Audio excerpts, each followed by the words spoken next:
What's up, Bulls Nation?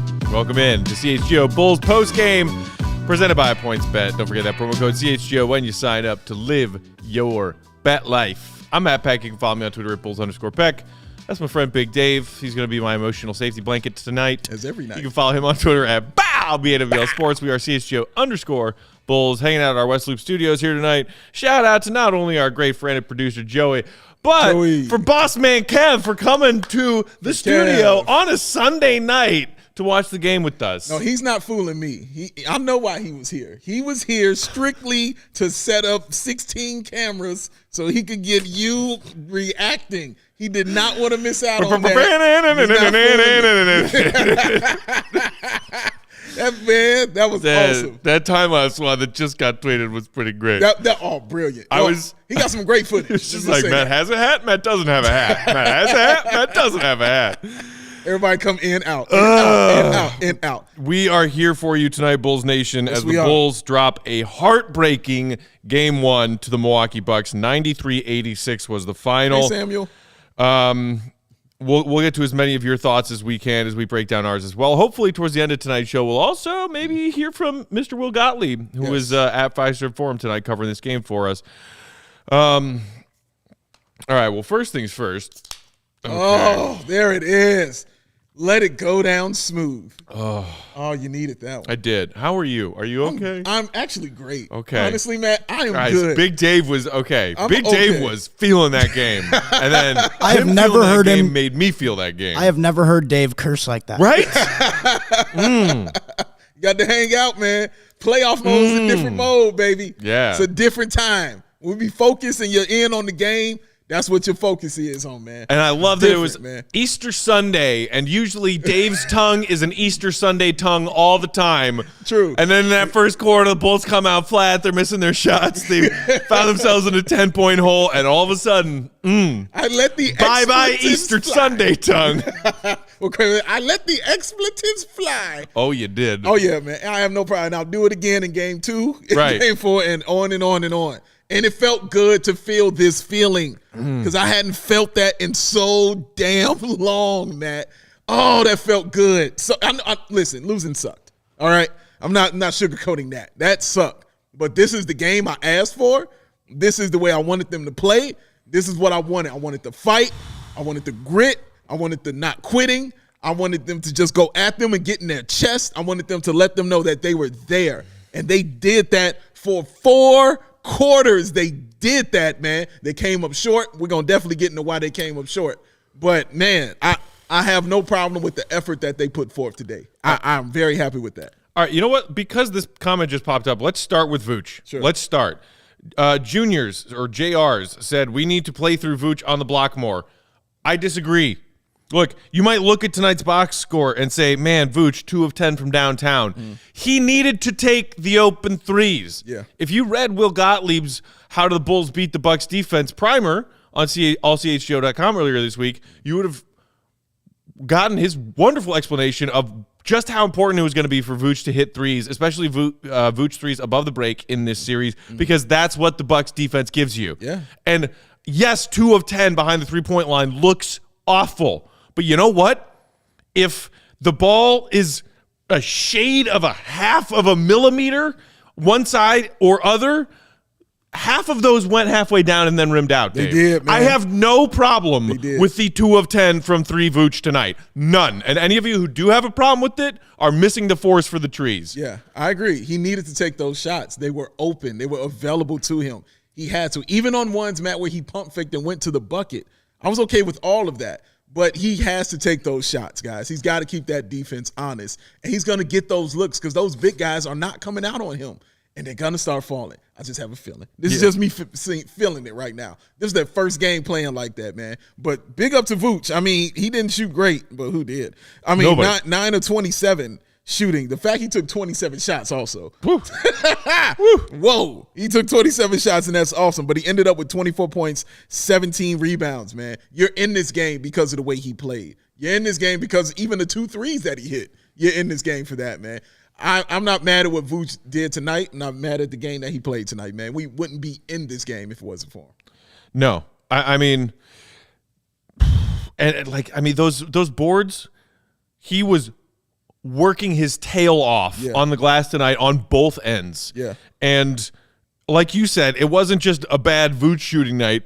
Everybody had a bad shooting night. Everybody in a black jersey. I mean, Coby going 5 of 10 off the bench was the best. He's their best shooter. That was your best offensive efficiency tonight, was 5 of 10 from Coby. That is correct. Who had that on their bingo card for tonight? Because I sure as hell didn't. And I love Coby.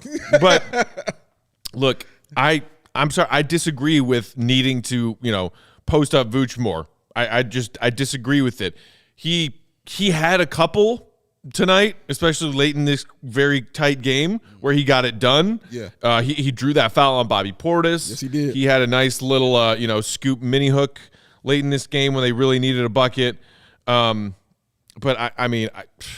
he went 2 of 10.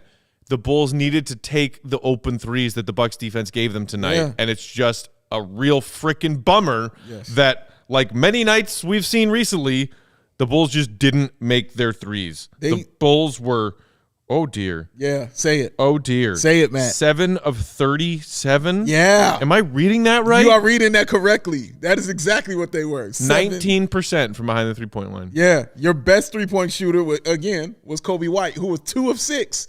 He shot 33%, and that was your best one. The 3-point shooting absolutely killed them tonight. And it's going to hurt more and more going forward if they don't hit these shots, because obviously those are the shots that are going to be available to them, because we talked about it leading up to this, the way that the Bucks play defense.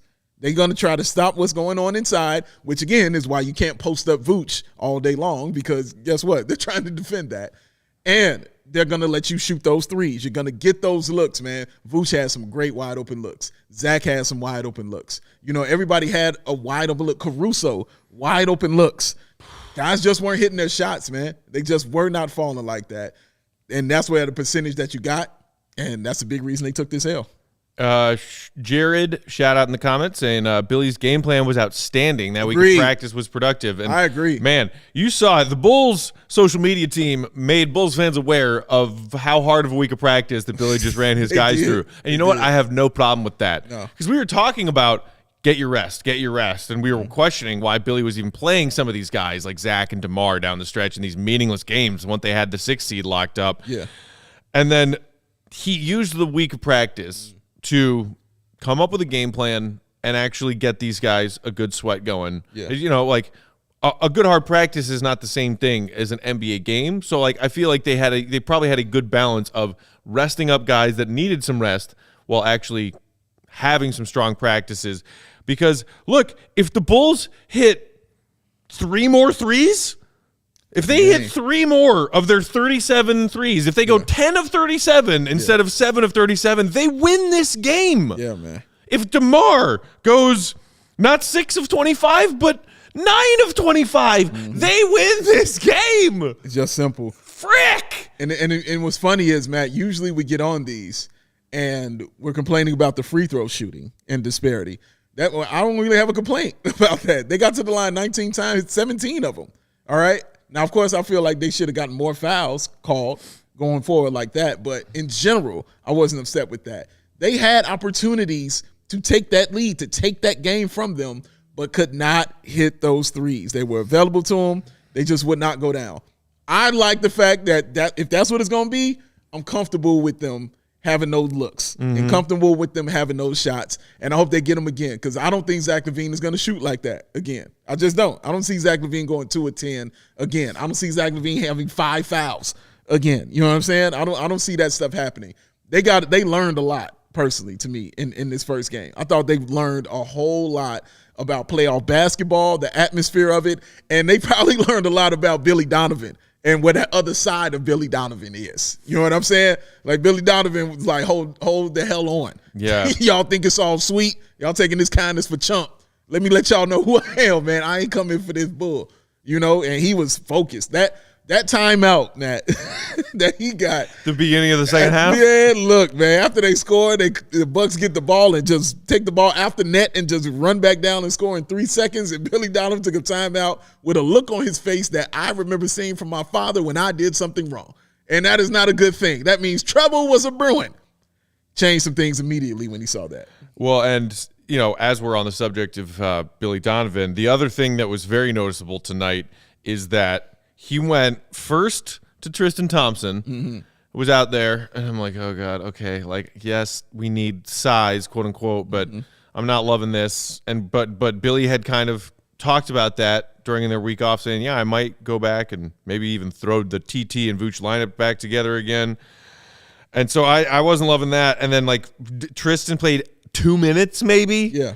And then next time Billy needed somebody else in that front court to come into the rotation, it was Derrick Jones Jr. Oh, I could hear the joy from all the way from Marquet! Australia. I heard it from Australia all the way, man. Billy listened. He listened, man. And that's when the Bulls started to get things together. As soon as they went to that small ball lineup, they started getting things together a little bit. And it's like what Marquet said. You're going to give up the rebounding. You're going to give up those things. But it's the way they play. You know what I'm saying? It's the way the ball moves in that kind of offense when you run that small ball offense that you kind of saw tonight, man. And, yeah, I liked how it looked, and I think you'll see more of it going forward. And even Tristan, when he put him in that fourth quarter, it still was a small ball kind of offensive style that was going on. So, yeah, I think you'll see more of that. I think you'll see more of that going forward. And the other interesting thing that Billy did as far as his bench minutes in that rotation tonight is that maybe down the stretch of the season, Bulls fans were saying, it looks like maybe Ayo's hit the rookie wall a little bit, or certainly at least his shot's gone cold. Right. But Coby looked maybe even worse for stretches down, over the final, March into April. Coby played 23 minutes tonight to just Ayo's 9. And Ayo was a complete non-factor in this game, essentially. Coby does have 2 more years of NBA experience than Ayo does. Yeah. But I feel like if you were to take a straw poll among Bulls fans before this game tonight and ask them who they, trusted more coming into these playoff series, I would not be surprised if more people said Ayo.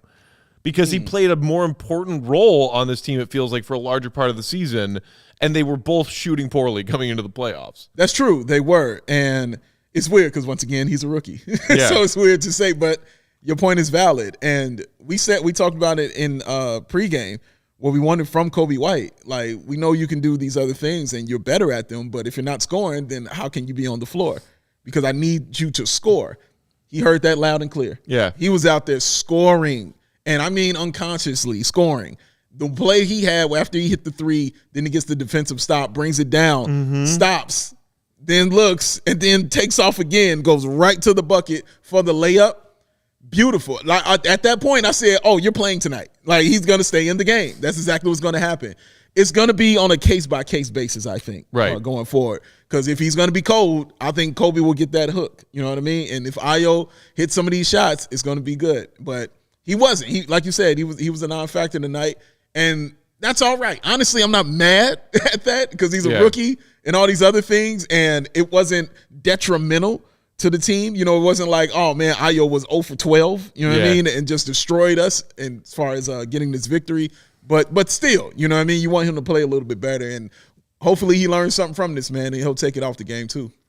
Cameron in the comments saying refs were on one tonight too, some questionable no calls on some charges. Okay, let's just acknowledge this quickly and then move on. Sure. I do not think the refs had a large impact on the outcome of that game. I agree. I think that there were good calls and bad calls on both ends. Yeah. Like, there were calls that screwed the Bulls and there were calls that were definitely screwing the Bucks. Yes. So, yes, you know what? yes. I call that a wash and move on tonight.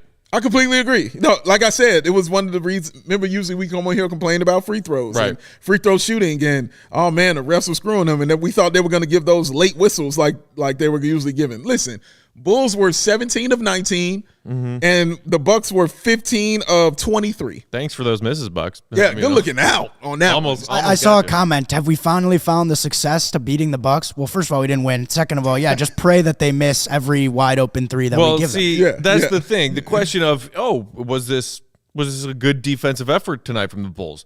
I think you can give the Bulls credit because that is some of the most spirited Bulls defense I've seen in a while. But not just that, but competent. Yes. The rotations were better. The pick and roll switches were better. The pick and roll. Better. We actually watched competent pick and roll defense tonight, Dave. They closed out on shooters. Right. Oh my God. And look, were some of their last rotations late? Yes. But with good ball movement in the NBA, that happens to every defense. Yeah. And you saw a little bit of that death by 1,000 cuts defense tonight. And again, it was led by Alex Caruso, who was redeeming himself in that second half. But man, you saw a little bit of it. When they were trying to give the ball and trying to get it inside, you saw them little guards attacking that piranha style, attacking the dudes with the ball, getting it out of those big dudes' hands, man, and running the other way with it. I saw that so many times tonight, and it felt good to see. Because again, I hadn't seen that in a long time. And again, that takes effort to do stuff like that. You got to put your thing into it, man. Put your back into it. You can do it. Put your back into it. Shout out Ice Cube. Yeah. And that's something that we talked about a lot while he was out, is not just the individual defense that Caruso brings you, but the way that his presence on the floor elevates the defense of the, to be frank, shit defenders who are his teammates. Oh, thank you, Frank. You're welcome, Bob. No, but for real, it's like when Caruso's on the floor, all of a sudden the effort level of his Bulls teammates on the defensive end goes from 50 to 67. Yes. And you're like, okay, so you are all capable of actually executing defensive rotations and trying to get steals, trying to get blocks. Do it more. More of that. It was just the swarming nature that I was just really happy to see. And Caruso, Matt, the charges he was taking. Yeah. And, oh, my God. They were so awesome. You saw DeMar DeRozan getting in there. You was like, you know what? I'm going to take these charges. I can't play this defense, but I can get a charge or two, can't I? I can do that. And that's what you saw him doing, sacrificing his body to go ahead and do that. Zach LaVine as well. Guys were out there doing what they could to provide effort for this team on the defensive end so they can get that ball and run the other way. And it happened a lot in that third quarter, especially when they would just get turnover after turn. When the Bulls would miss a shot or they would do some of the offense end we didn't like, they were getting the ball right back, and they were running the ball down, man.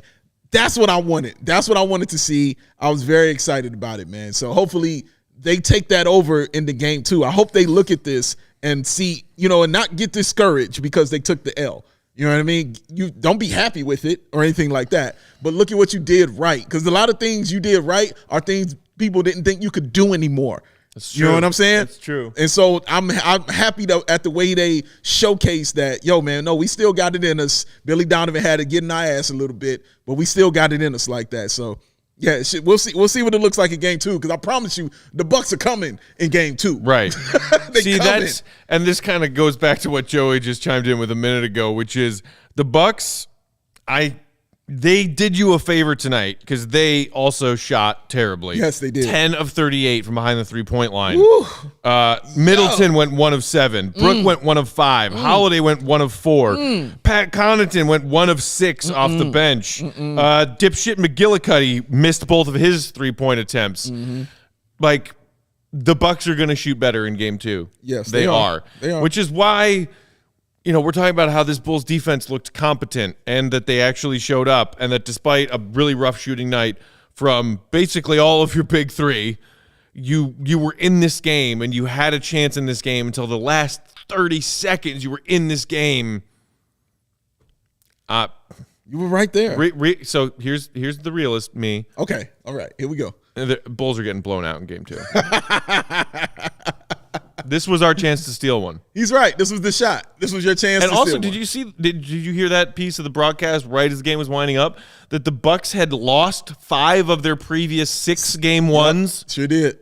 That's what they do. It was on a platter for you. Yeah, and they couldn't get it done. Fuck! And I'm trying to figure out, the play was very confusing to me, was that last one by Caruso when he fouled Jrue Holiday.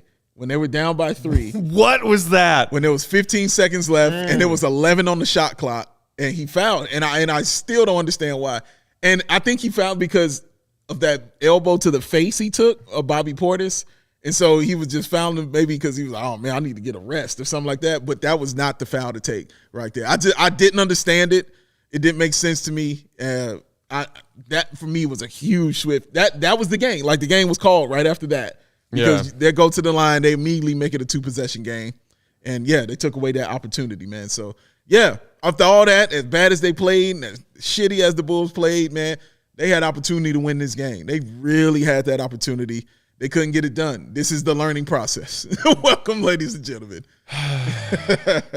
Man, I love that our comment section is Vooch haters and Vooch defenders just yelling at each other. Oh. Y'all, we already covered that part of tonight's show. Yeah. And quick reminder, if you're a loud Vooch hater tonight, you're wrong.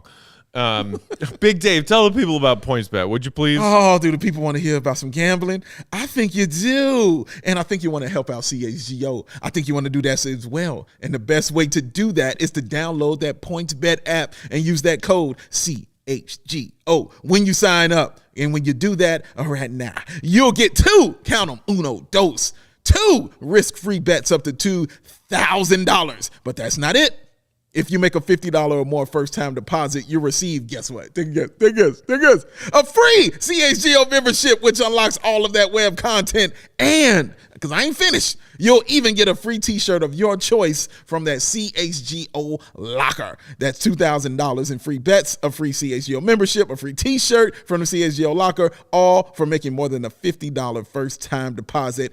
And that's at PointsBet. And introducing that live NBA same game parlay. For the first time ever, you can build the perfect live NBA same game parlay only with PointsBet. Combine your favorite bets anytime during the game. And if you want more, and we know that you do, you can also boost your live same game parlays. Watch live, parlay live, boost live, and partay live with PointsBet. And all you beautiful people that are in this wonderful state of Illinois and this immaculate city of Chicago, you can download the PointsBet app right now and register your account from start to finish, all from your phone. You don't have to go nowhere anymore. Stay home and make yourself some money.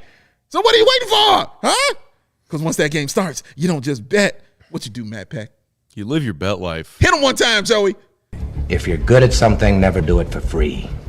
Ooh. Little Heath Ledger Joker there? Ooh. I love that one. Likey that one. I love that. Well.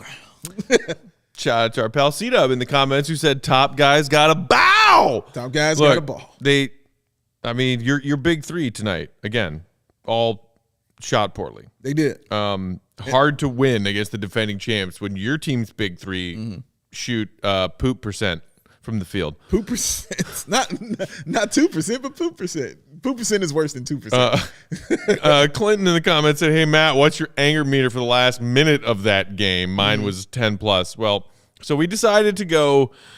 And check it. Let's see. Hold on. We're going to calculate that Peck anger meter. Calculate it up with the people in South Carolina.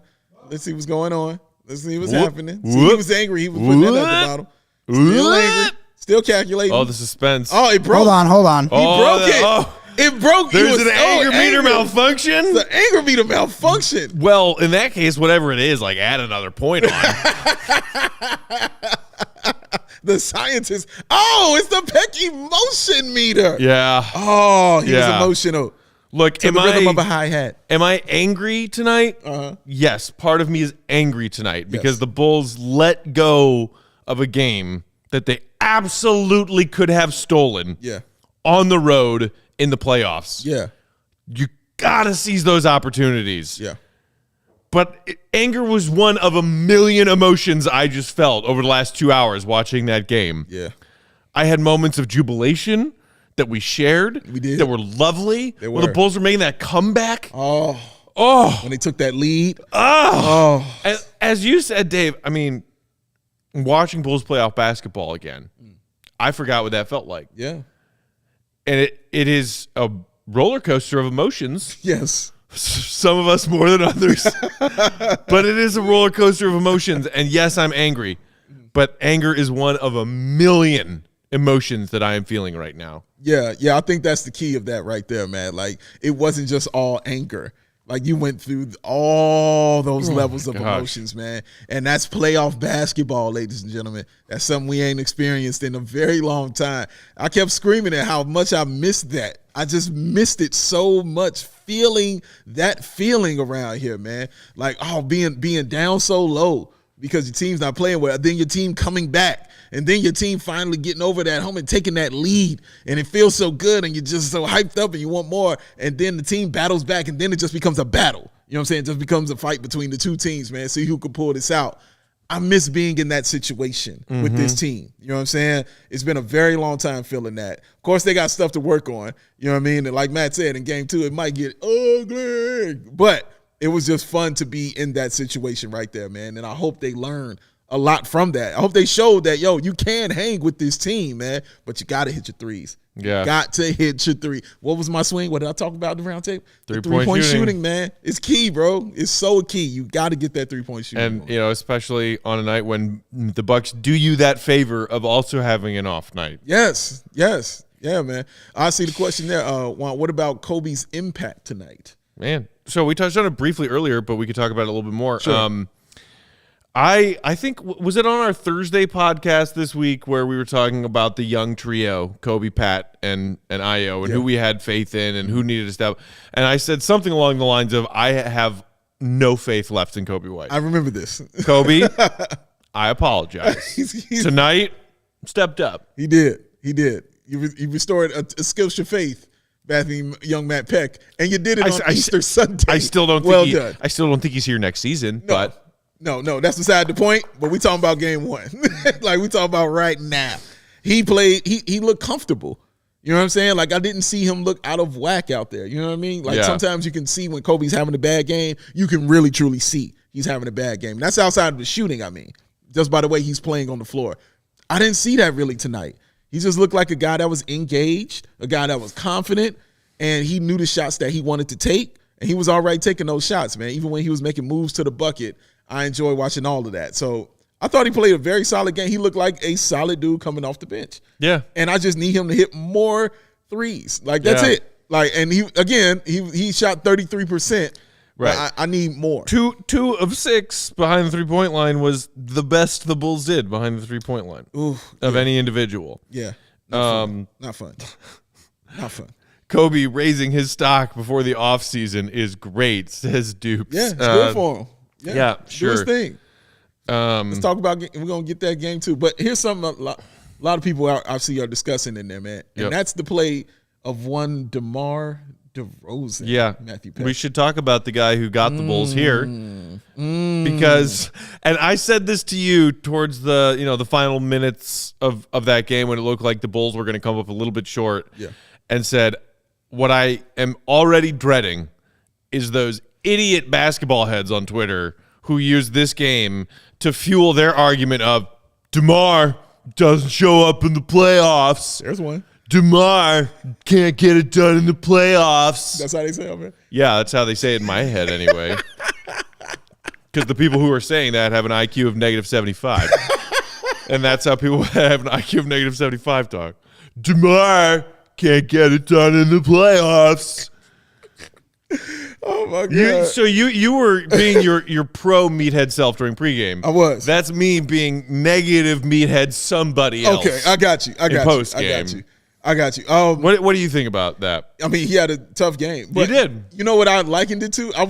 I think it would have stood out to me more if he was the only one. Mm-hmm. Like, you know what I mean? Like, if I was like, all right, DeMar DeRozan is the reason we didn't win this game. Yeah. You know what I'm saying? But I don't feel that way. I feel like everybody else didn't shoot well. Right. A lot of people didn't shoot well tonight. But you want your best player to step up when it's time to step up. And he didn't do that tonight in the fourth quarter. Even though he contributed the 8 rebounds and the 6 assists, But I know one guy who likes stepping up.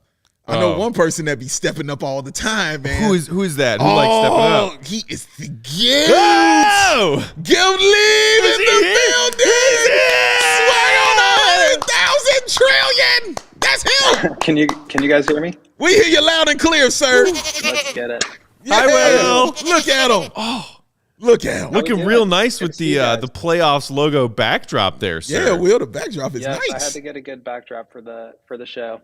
Proud of you, man. I'm in this is like right where Billy took his and the players took their post game, so I'm still in the background.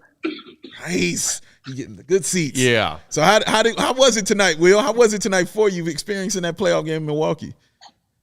First Bulls playoff game in since I started actually covering the team. So that was really fun. Energy was great in the arena. A lot of Bulls fans. So shout out to you guys for making the drive. But I thought it was a great game. Like they go down early, they get smacked in the face, and you think it's going to be one of those situations like we've talked about for the past couple of weeks where they just kind of fall away and the game's over in the first couple of minutes. And they fought back. I mean, I would have loved to witness the Matt Peck show while watching the game, but I thought considering the way they shot the ball to be within 10 points at the end of the first quarter and then just chipping away, getting that lead after the Vucevic 3 and then going up 5, really could not have been happier with the way that they played. It's a shame that the shots didn't fall and you miss a bunny here and there and then they go down the other end and get one and all of a sudden it's a little bit out of reach. But I think all things considered, that was probably their chance to steal one, right? So it's a shame they weren't able to do it. Yeah, I mean, that is the really unfortunate part. So, we kind of talked about the fact that all of the Bulls 3 had rough nights shooting, and each kind of managed to make big plays occasionally when they needed to help their team stay in it. From your perspective, Will, I mean, 9 of 27 for Vooch, 6 of 25 for DeMar, 6 of 19 for Zach. Which guy can they look to tonight to say, if we get that, but just a couple more, we're good, versus we need a lot more from this guy?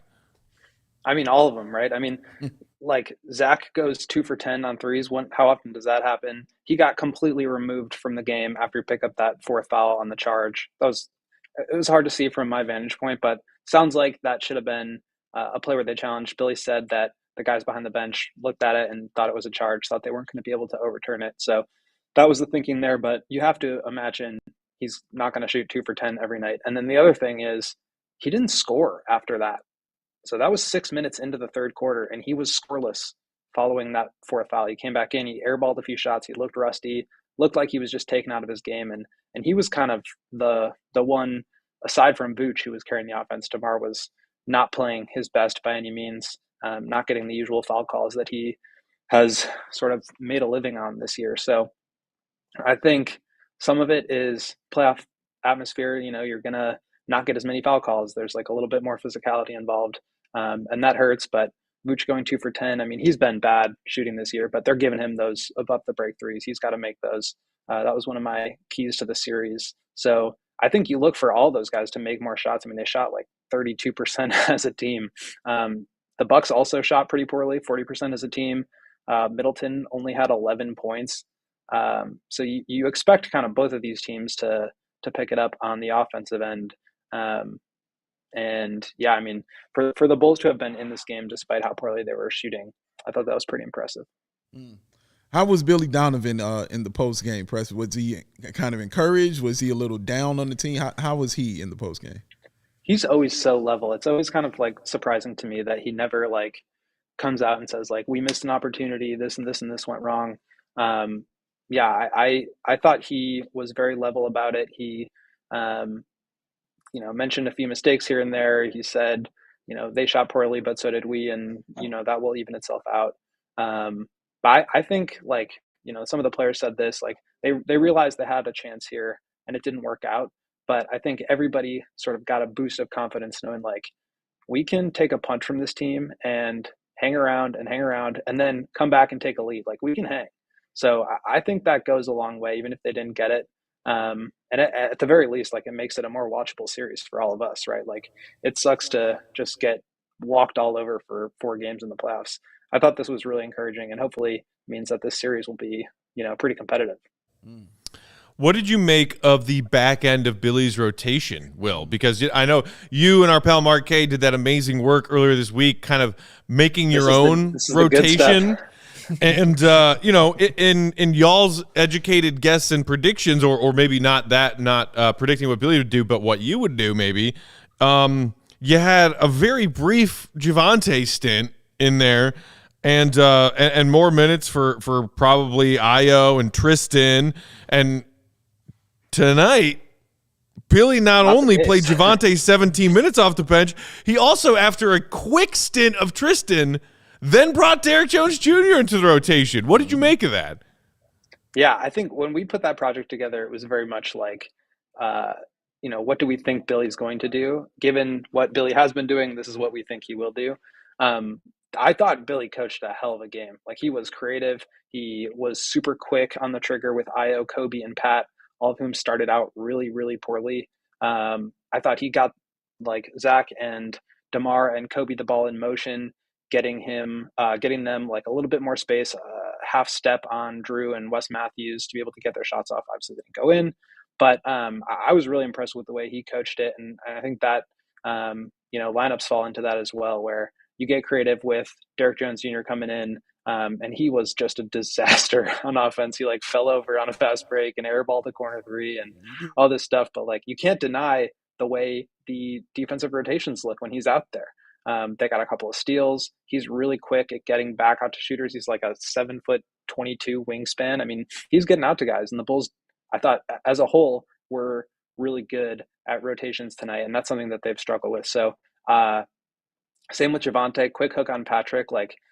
Javonte did a really good job on Giannis in, I think it was their 3rd matchup, where he got sick and he left the game, but he gets up into his airspace. He prevents him from being able to put the ball on the floor. And I think that is sort of the recipe of walling off the paint, preventing him from being able to pull up the ball on the deck. And I think that it would be surprising if they don't go back to that, especially with the way that Pat played, just a little bit scared. He passed up a 3, he airballed a shot. So I appreciate that, even if the rotation's a little bit longer, I think 9 or 10 or even 11 guys got in the game, he seemed to figure out the ones that were going to play real minutes very quickly. And I thought that was really important for getting back into this game. Are you comfortable with Vooch taking that many threes? And the other thing that we've seen people talking about that Matt was touching on in the first segment is people want to see them play, kind of inside out with Vooch, more Vooch in the post, Are you in agreement with that? Or are you just no, I'm okay with him standing out shooting these threes because we need a 3-point shooting? Yeah. And it speaks to the question in the comments here about the offensive sets. I mean, basically the Bucks defense is constructed to drop back off the pick and roll, contain the ball handler, and basically leave the shooter wide open above the break. I was listening to Zach Lowe and David Thorpe on their sort of playoff preview podcast, and David Thorpe said, I want Vooch to get up 10 threes per half. And I think, honestly, yes, he should do that. I mean, the Bulls are overmatched here. They are overburdened. They are lacking talent. You kind of need to get freaky and play the math a little bit more. And that means a lot of Vooch threes. He had that one that tied it at 64, and he gave a fist bump. He was excited. I think they need to shoot a lot. They need to basically outshoot the Bucks from 3 to have a chance here. And I think Billy did a good job of getting DeMar and Zach the ball where it got them to their spot. And I think same for Vooch, just to be able to get all those open looks. And now he can start. If they're closing out hard on him, he can put the ball down and get to his little floater. So I think the inside out game there's a place for it, but I think Vooch, even though he hasn't been a great shooter, is kind of the key to the Bulls competing here. What did you think of his work on the boards? He was awesome. I thought the whole team was, they kind of gave up a lot of boards because basically their strategy was to keep Giannis in front of them by backing, getting into him off when he put the ball down, but then backing off and not fouling him. So he had a couple of offensive rebound opportunities, but Vooch boxes out like a madman. I thought Zach and Coby and DeMar rebounded really well. and got back to rebound instead of trying to get out in transition. I don't think the Bulls had any transition points this game because they were all trying to get back. So I thought they rebounded well. I mean, 17 boards for Vooch. It's a pretty hard to argue with that. Yeah, fast break points tonight. Will Bucks won it 8-5, so it was it was a grinder. This was like hardcore 90s basketball. In a lot of ways, it kind of reminded you of that first game between these two teams, right? The one from back in January that was a similar final score to this one. Yeah, I think it was 94-90. I don't know if it's just like these teams shoot poorly against one another, or I mean, I don't think the defensive rotations were that good to where, you're just 10 of 38 for the Bucks on threes. Like, they were getting a lot of open looks. So I don't think all of these games will be this low scoring, just by virtue of the fact that, they're never going to shoot 7 for 37 on threes. So that will definitely go up. But yeah, I mean, all in all, I think these teams just play each other really well and sort of turn off the things that lead to easy, quick points like fast break points. Charlie in the comments mentioned what looked like maybe an over the back by Giannis, but then ended up being Pat Williams boxing him out, and then the foul got called on Pat. I don't know. I mean, were there any questions thrown at Billy about tonight's officiating? That in particular, because it could have been Giannis's sixth foul. Whether or not, the foul trouble for Zach or Caruso affected Billy's rotations tonight. Did he speak to any of that? There was some talk about the fouls. Basically, that one was bad. They just didn't want to foul out Giannis. That was a good box out. I think the charge call on Zach was a little bit more. It seemed clearly like it was a blocking foul, but a little bit more room for error on that one. And like I said, totally took Zach out of the game. He wouldn't admit it and said that he liked his shots, but he literally did not score a point after coming out with 6 minutes to go in the third quarter. So, and then as a whole, I think the Bulls shot only 3 free throws in the second half. So it was kind of lopsided for the Bulls in the first half, and then the Bucks in the second half. That's kind of the way it goes in the playoffs. And you look back to a couple of drives where DeMar probably could have gotten a call here and there. I think he had 3 or maybe even 4 drives where it looked like he probably could have gotten to the line. And maybe that changes the entire outcome of the game. So I think it goes both ways, and overall probably called it pretty evenly, but definitely some frustrating ones, especially that Patrick Williams box out. I mean, that looked super clean. That you touched on that DeMar DeRozan, and a lot of people, because Matt was just kind of getting into that before you got on, are saying, immediately saying, oh, here goes classic DeMar DeRozan, not being able to show up in the playoffs, not being able to be that guy. Do you feel kind of that way, or are you just like, dude, this is game one, everybody was kind of struggling? I mean, yeah, everybody was nobody shot the ball well. Nobody scored a lot of points. I think Giannis was the only one of the notable players around 50%. So, yeah, he said maybe the week off. I don't know what the hell happened, but I liked the shots that he was getting. I think he said he liked them. The Bulls were running a lot of what's called the zipper cut, where basically DeMar or Zach or Coby would come up from the baseline and get 2 screens just going straight up through the elbow and get a little bit of space. I thought he got some really clean looks from the mid-range that just didn't go in. And yeah, you kind of just got to live with it. I have a hard-hitting question. Okay, go for it. This is my hard-hitting question for Will. Hit me hard. Were you able to make best friends with Arturas in the next box over next to you? Okay, so yeah, the entire front office was at the game tonight. Arturas, Eversley, all the staff. Basically, the way that it's set up is the press box is here, and then there's a giant space where there's nothing, and so there wasn't even a way to get over there. But all those guys were watching. Didn't get a chance to talk to anybody, but I imagine they'll be back here for game 2. Friendly wave, perhaps? Yes. I think if they knew who to look for, maybe I would have waved. But what did you guys make of P. Will tonight? Just curious. Moment seemed a little big for him. Only 3 shot attempts. Obviously passed up the one wide open 3, but he's young. I'm just curious. what the vibe is around the press box and what you guys think too, Matt and Big. Well, yeah. So, Will, you mentioned that 3 that he didn't take. Speaking of, if you had been here and you wish you could have been here, when Pat passed up that open 3 when they were making that run, both of us lost our goddamn minds. Yeah, and you figure that that's like the moment where you would get a little confidence. So like as a group, you're getting back into the game, and he just, I mean, it was bad. He had, I think, one layup where he kind of went into Giannis, and it didn't even look like he wanted to shoot it, but like he was already in the air, so he kind of had to, and it just went in.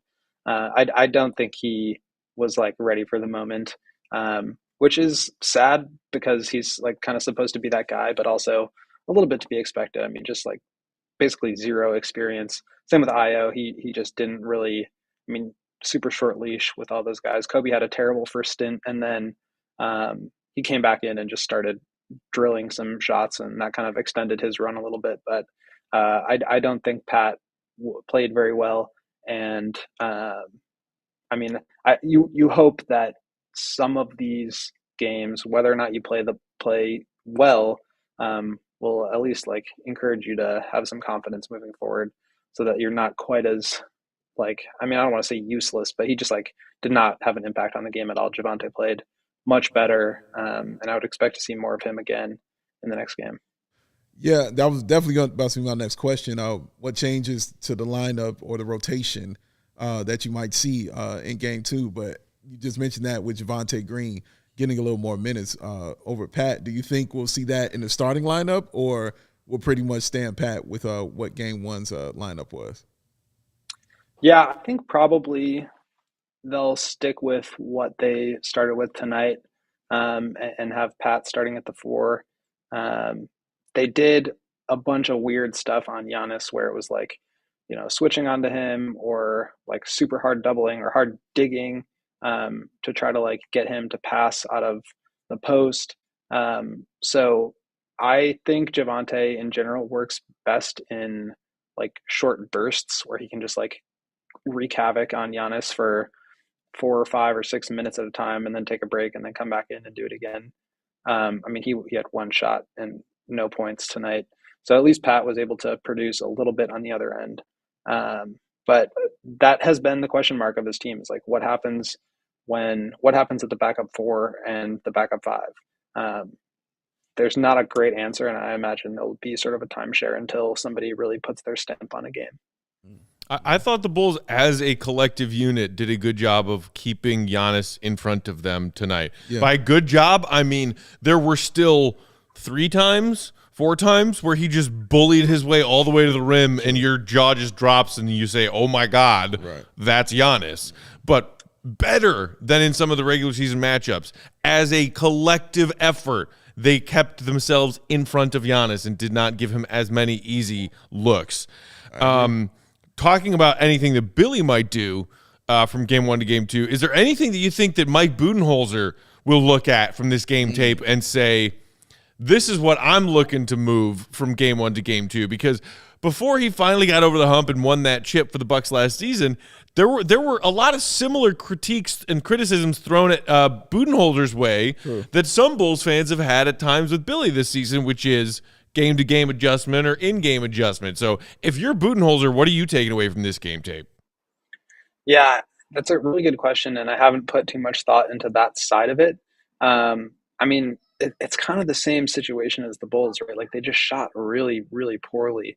Their defense, I thought, was relatively good. You have Wes Matthews and Drew really pressing Zach and DeMar. Like you have to be happy with the way that you defended them, even though I think DeMar and Zach will tell you that they like the shots they got.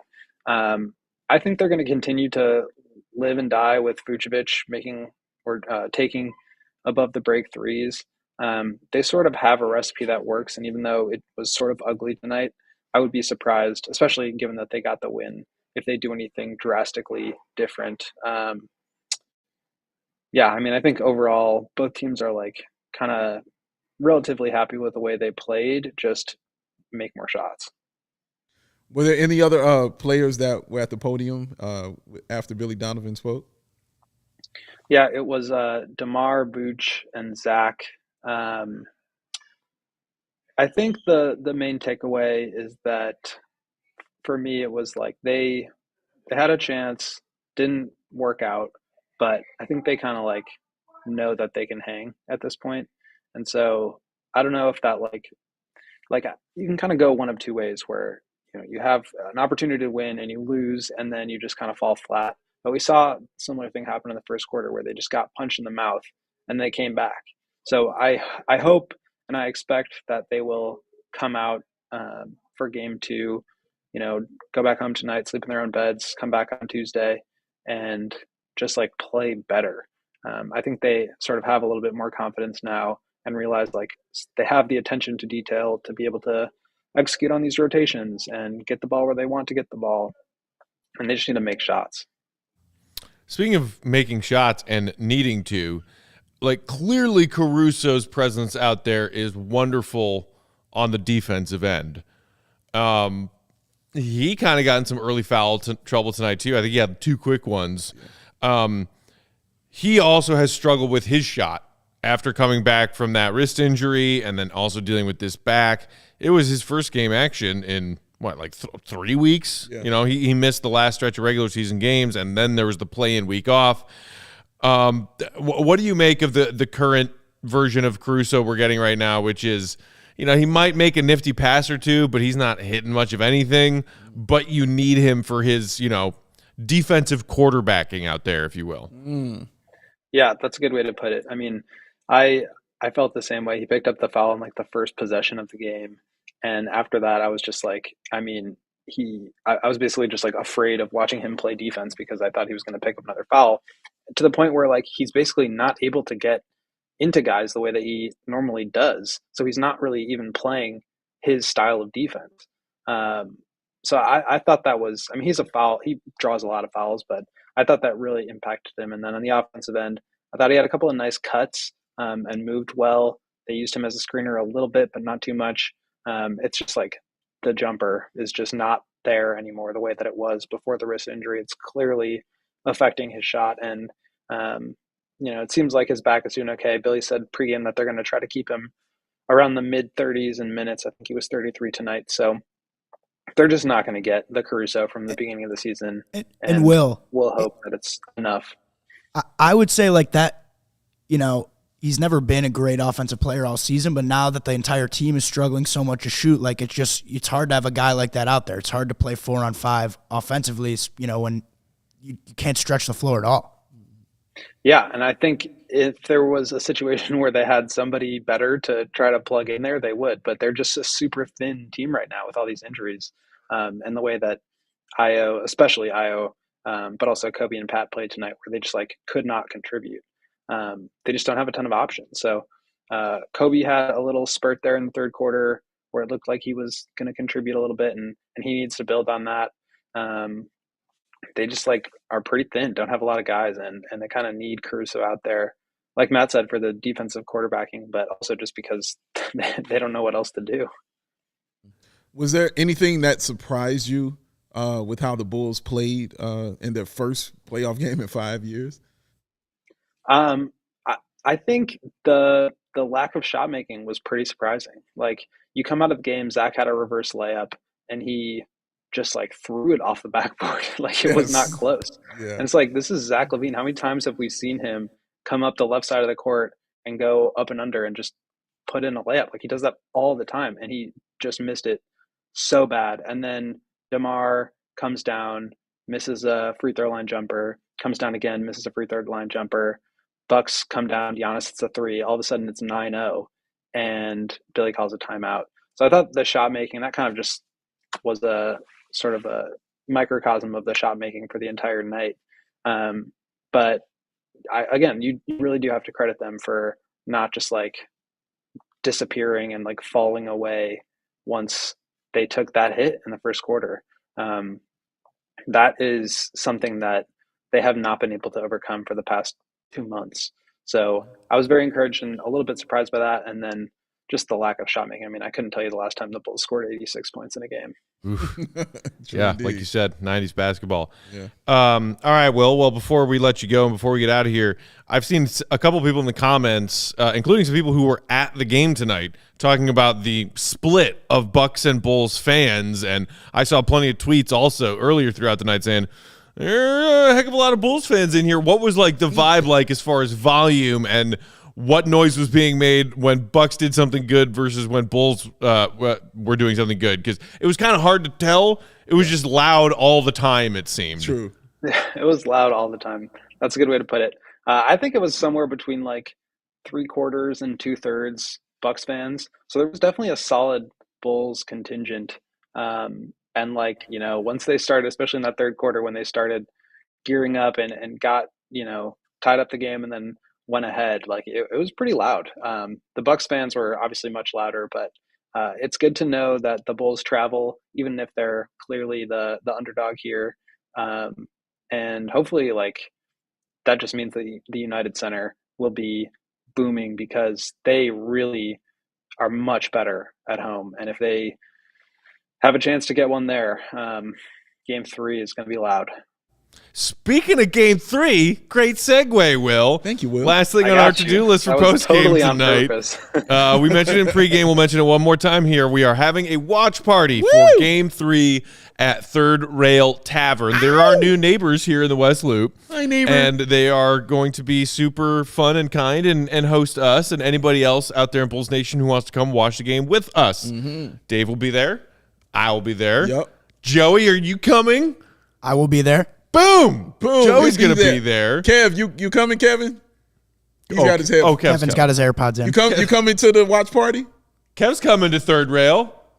Of course. He will be there. I think Jake's going to be there. Jake's going to be there. Ryan from Cubs is going to be there. Ryan's going to be there. If I had money to put on it, I bet you Cody from Cubs is going to be there. Oh, come on, dude. He ain't passing up a good time. You know Herb's coming. They ain't passing up no good time, man. So, check it out. There is a tweet at the top, a pinned tweet of our CHGO Bulls, CHGO_Bulls Twitter account with the details on an Eventbrite link. You can RSVP right there on that Eventbrite site. Yeah.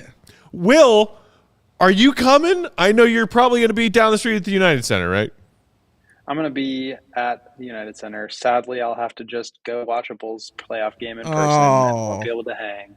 So what about just I'll like call in for the post game? Hustling over at halftime? Just a really quick Uber there and back. I think my playing days are over.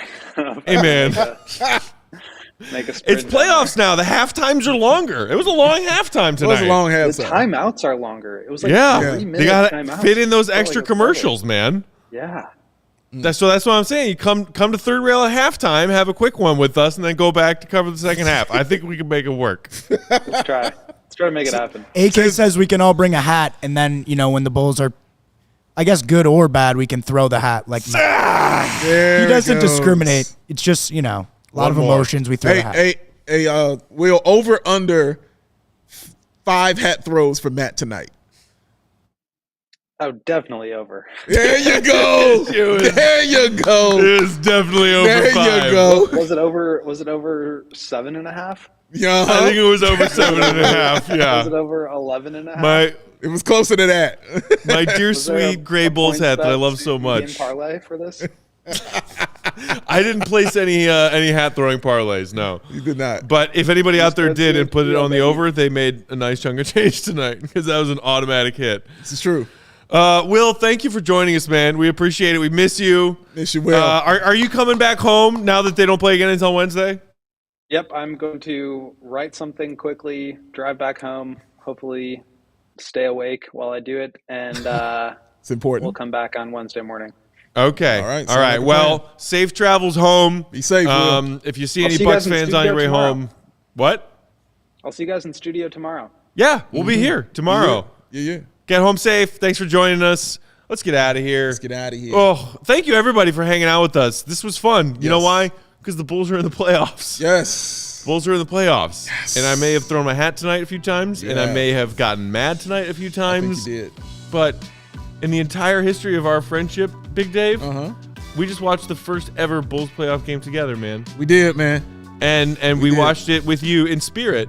And then some of you out there in Bulls Nation, come watch it with us for real for Game 3. Yeah. But in the meantime, as Will said, we'll be live in studio doing a show tomorrow. So we'll see you there. We'll see you there. Here. Here. Until then, he's Bow, BAWL Sports on Twitter. I'm Bulls_Peck. Get all of Will's great content covering tonight's game at Won't Gottlieb on Twitter. We are CHGO_Bulls. Thanks to our pal producer Joey. That's him. Boss man Kev for hanging out with us tonight. That's Still hard at work over there. Working hard. And everybody out there in Bulls Nation, we love you. We appreciate you. Keep doing it. We'll talk to you tomorrow. See you, Red. Be good.